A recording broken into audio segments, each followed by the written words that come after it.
The future of God. Or we could say, does God have a future? 9-year-old Joey was asked by his mother what he'd learned in Sunday school. Well, Mum, our teacher told us how God sent Moses behind enemy lines on a rescue mission to lead the Israelites out of Egypt. And when he got to the Red Sea, he had his army build a pontoon bridge and all the people walked across safely. And then he radioed headquarters for reinforcements and they sent bombers to blow up the bridge and all the Israelites were saved. Now, Joey, Mother asked, was that really what your teacher taught you? Well, no, Mum, but if I told it the way the teacher did, you'd never believe it.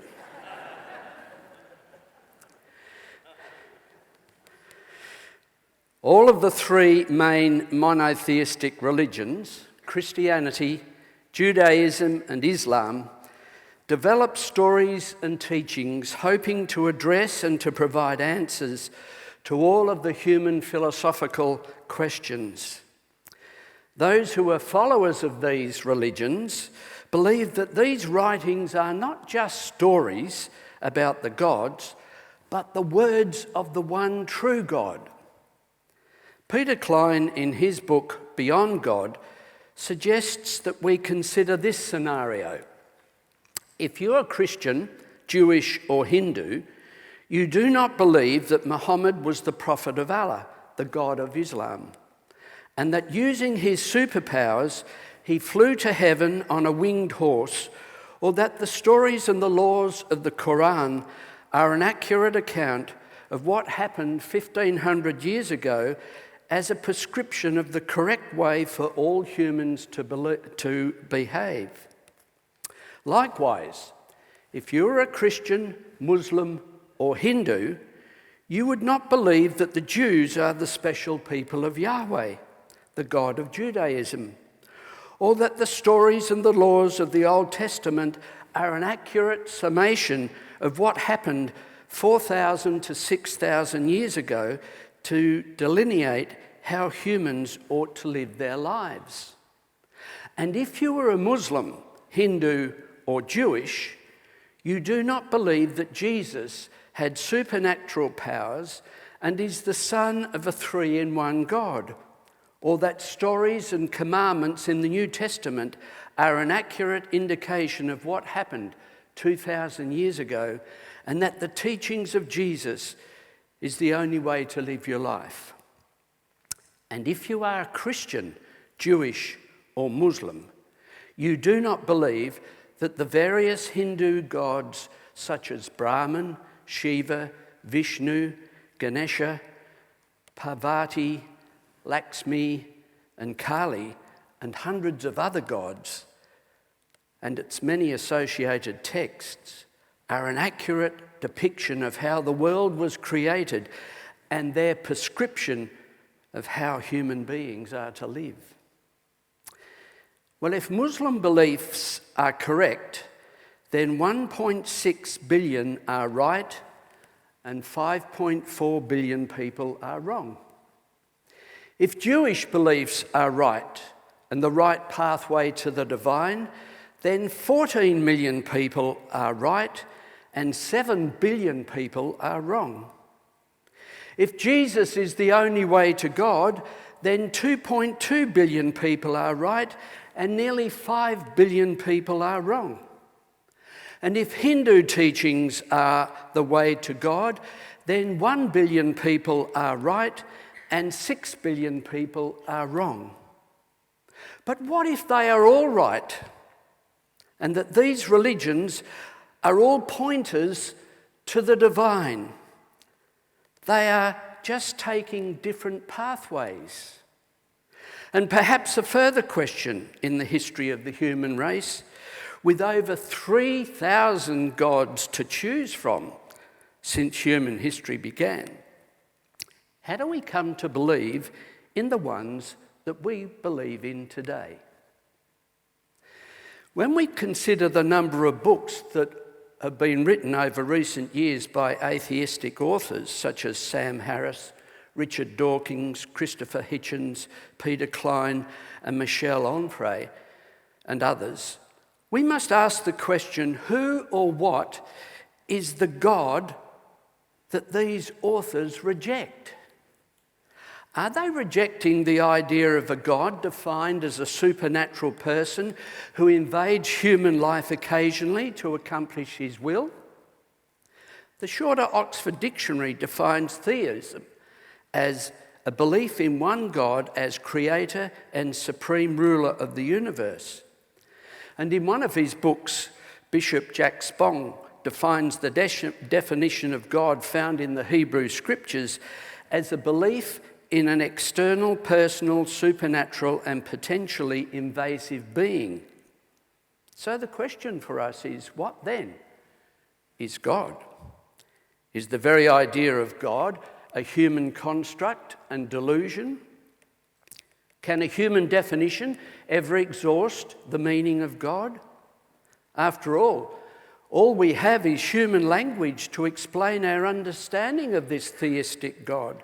And if we think of God in personal terms, we will always create God in our own image. The God of Augustine of Hippo looked and acted very much like Augustine. And the God of Martin Luther, John Calvin, Martin Bucer, John Knox and Thomas Cranmer looked and acted just like these theologians from the Middle Ages.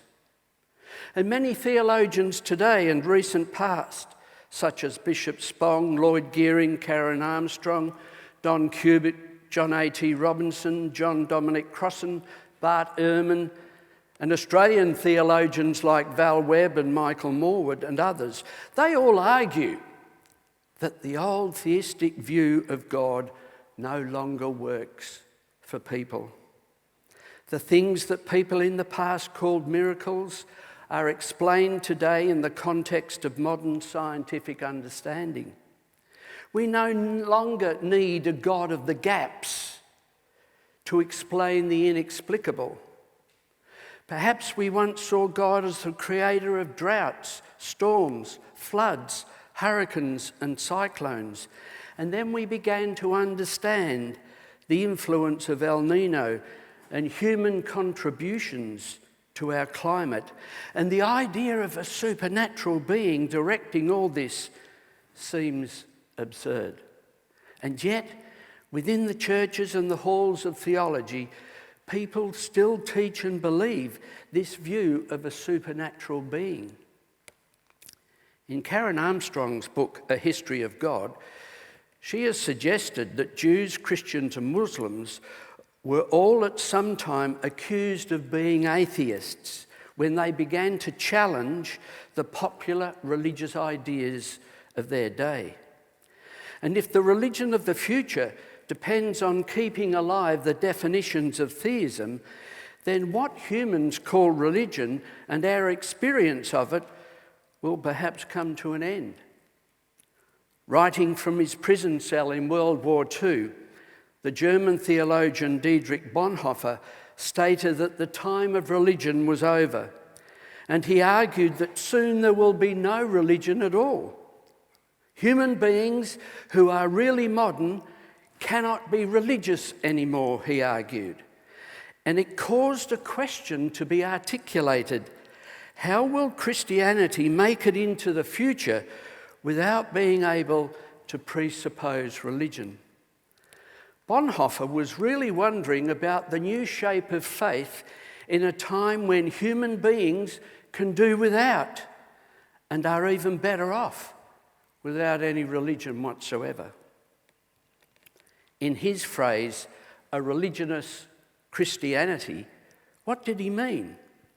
Was he against the idea of using God as Deus ex machina, as a stopgap, as a working hypothesis, inserting religion at the extremities of existence, at the point of people's weakness and immaturity? Bonhoeffer said we needed to live in this world as if there were no God. The Christian in a world come of age, to use Bonhoeffer's phrase, will still have faith in the Christ, will still speak of a God, but differently, in a secular way. And the German-American theologian Paul Tillich spoke of God as the ground of being with a capital B. Consider this statement from Tillich. When I first read it, it changed forever the way I thought about God, and it comes from his book, The Shaking of the Foundations. This is what he said. The name of the infinite and inexhaustible depth and ground of our being is God. That depth is what the word God means. And if the word has not much meaning for you, translate it and speak of the depths of your life, of the source of your being, and of your ultimate concerns in life, of what you take seriously without any reservations. And perhaps in order to do so, you must forget everything traditional that you've learned about God, perhaps even the word itself. For if you know that God means depth, you know very much about him. Many of you, like myself, have come from a position where we have believed in this theistic supernatural God. It was a view of God that was impressed on me from my very late teens when I first joined the church. And if we come to a place where theism is dying and being shed from our religious experience, to where and to what do we turn? The God worshipped by the Jews before the Babylonian exile was not the same God they emerged with after the exile was over. And the Jews that exited from Babylon came out with a faith in a God who had been transformed from a tribal deity of Israel's history. We can emerge from our anxiety and hanging on to theism of a supernatural being to an experience of God that we do not need to invoke to meet our human inadequacies. So what's a way forward? For those of us who are attempting to reconcile all that we are learning about the vast cosmos with our understanding of the visions of the one who is at the very heart of reality, it seems to me that panentheism is one way in which we can speak about God that takes us beyond the supernatural theism to a deeper awareness of God's presence in all things and that everything is in God. God is in everything and everything is in God. That's what panentheism is. Panentheism can be found in the writings of the German philosopher Hegel, the process theologian Alfred North Whitehead, and more recently in the writings of the German theologian Jürgen Moltmann, Matthew Fox, Philip Clayton, and Marcus Borg. The word panentheism is very different from pantheism. Pantheism affirms only God's presence, his immanence, and essentially denies God's transcendence, that is, God's otherness. Panentheism is used to describe God as one who is in everything and expresses that everything is in God. God is in the universe and God transcends that universe. We are in God and God is in us. God breathes in, with, and through us, each one of us. I'm currently reading a book, and I think it's important that you know what the minister's reading these days, rather than detective stories or something. But I'm currently reading a book edited by Philip Clayton and Arthur Peacock called In Whom We Live and Move and Have Our Being, and it's subtitled Panentheistic Reflections on God's Presence in a Scientific World. I commend the writing of Philip Clayton to you, Professor of Theology at Claremont School of Theology, because he's one of the world's authorities on panentheism. You can Google him, Philip Clayton. And I think that the term panentheism is a helpful way to think about God today as we seek to articulate our faith in the light of what we know about our universe. For where do we locate God in a universe which is constantly expanding, and our observable universe is 93 billion light years in diameter, and our Milky Way is at least one of hundreds of billions of galaxies in the universe? In Acts 17, verse 18, we read where Paul insisted that God is the one in whom we live and breathe and move and have our being. And just as Paul struggled to find ways to express the nature of the divine to his contemporaries, so we today continue to find ways to articulate the nature of the divine to each new generation.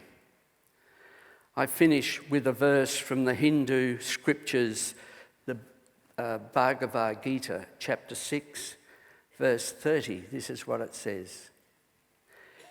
He who sees me everywhere and see all in me, I am not lost to him, nor is he lost to me. Let's join in singing our communion hymn, our communion with each other.